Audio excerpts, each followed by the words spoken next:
Welcome to another money morning routine. Okay, let's look at my checking account expense tracker.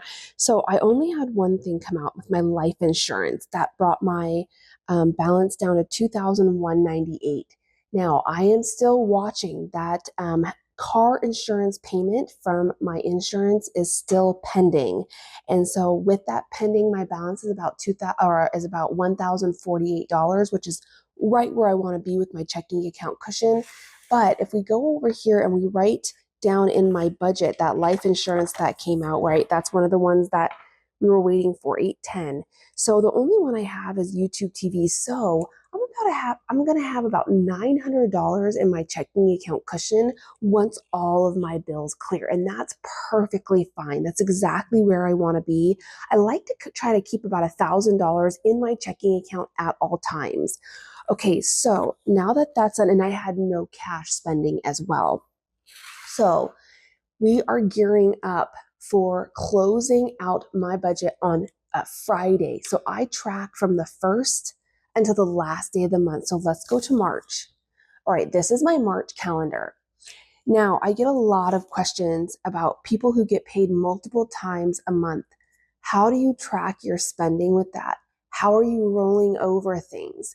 So if you get paid, say, on the 5th and the 20th, where's the 20th? Okay, if you were getting paid on the 5th and the 20th, you need to ask yourself, are you tracking from the first of the month to the end of the month?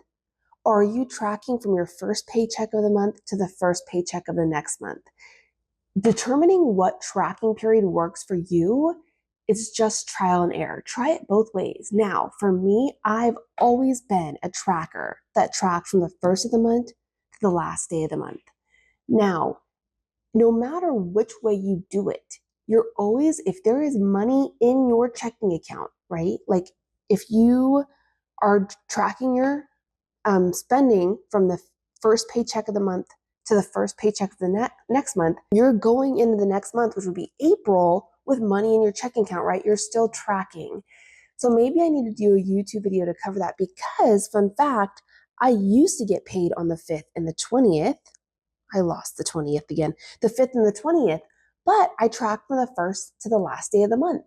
And it just all had to do with ensuring that I was making sure that I rolled over money when I needed to, because my checking account.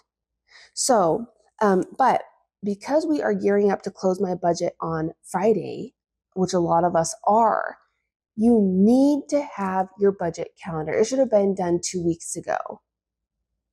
So I actually added in some things on my calendar. I add things in as I get closer to the time. We started flag football back up. And so every Sunday now we're at flag football. Why do I write flag football on my budget calendar? Because for my flag football mornings or days, I like to get a hot tea when I go, and we more than likely eat out. We either have breakfast with the team or lunch with the team, depending on when our games are. Remember, if you're spending money on it, it needs to be on your budget calendar, even if you don't know what that amount will be. Now, I try to keep around $50 or so for the budgets for Sundays. And then there's some Sundays I don't spend any money. But just in case there is now, another reason is because this might tweak or have me change some of my budget calendar or some of my budget categories.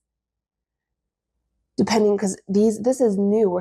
Guess what? We're starting back up sports season. What happens in my life when we do that?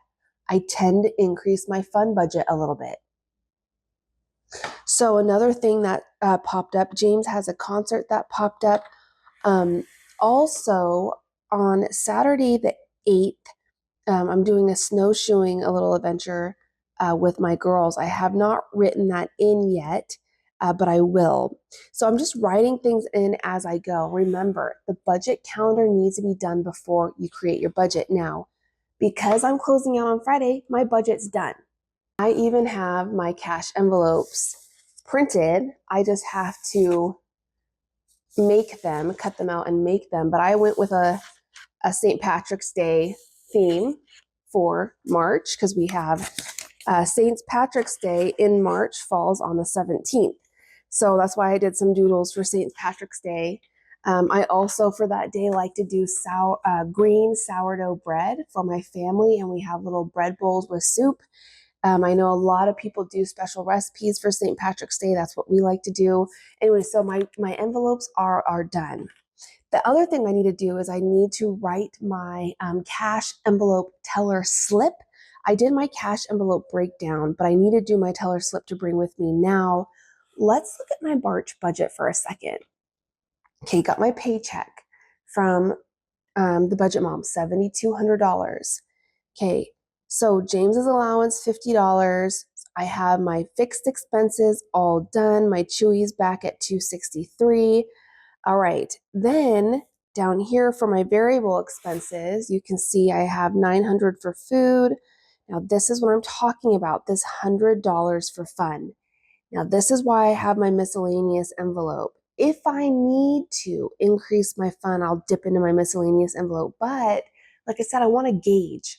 I want to see what this does for me in March before I end up tweaking or changing things going into April. It's just because I have some options. I have my checking account cushion. I have my miscellaneous envelope. So I have some options in case I have to. And then, of course, we're doing all of our savings. Now, because I don't have debt, I can focus on other things that are very important to me, which are investing and saving. So these are all of my different things that I'm saving for. Why? Because they're all things that I know are going to happen in the future. These are called sinking funds. Birthdays, back to school, Christmas, our wedding anniversary, sports for my son James, property taxes, Costco, Disport, house maintenance, car maintenance. We're saving for 2 trips, Yellowstone, Arizona, house insurance, James, car insurance, pet. I'm increasing my pet fund again. So homestead. So all of these, like homestead is an ongoing one, and my pet is an ongoing one. James is an ongoing one. Disport is an ongoing one. But for the most part, I know most of these are going to be coming up. I know these birthdays are coming up. Why aren't I preparing for them now? The more time you give yourself to prepare and save for something, the less hit to your budget it's going to be. If you know you have property taxes coming up and it's a big bill, for me, it's around $9,000 every year, $8,000 to $9,000. It's gone up significantly in the last 3 years. Why would I try to scramble in April when those come due for $8,000 to $9,000? There's just no way I'm going to find that in my life unless I save for it in advance. So sinking funds are a game changer in the fact that they make you prepared at the time the expense comes up so you don't have to rely on debt, and it brings true peace of mind to your life. So am I saying you have to have all these sinking funds? No. Here's another thing. Start saving for Christmas now and holiday shopping. Why not? You know the holidays are coming in December. Give yourself as much time as possible to prepare and save. So figure out how much you want to spend for Christmas. Start saving a little bit from each paycheck now.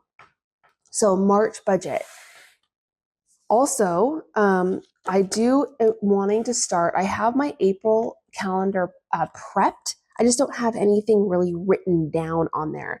I'm running 2 races in April. I'm doing another half marathon. I'm doing a 10K. And then May, the big day comes. I'm doing a 12K, and then I'm going to be running my full marathon. And then June is the big day, which I don't have prepped. June is the big month. This is where I'm running my ultra marathon, and I can slow down on the training a little bit, which I'm really looking forward to, because training is eating into about 2 to 4 hours a day for me right now, which is significantly hard to find that time when I am also a stay-at-home working mom. So that is my morning routine.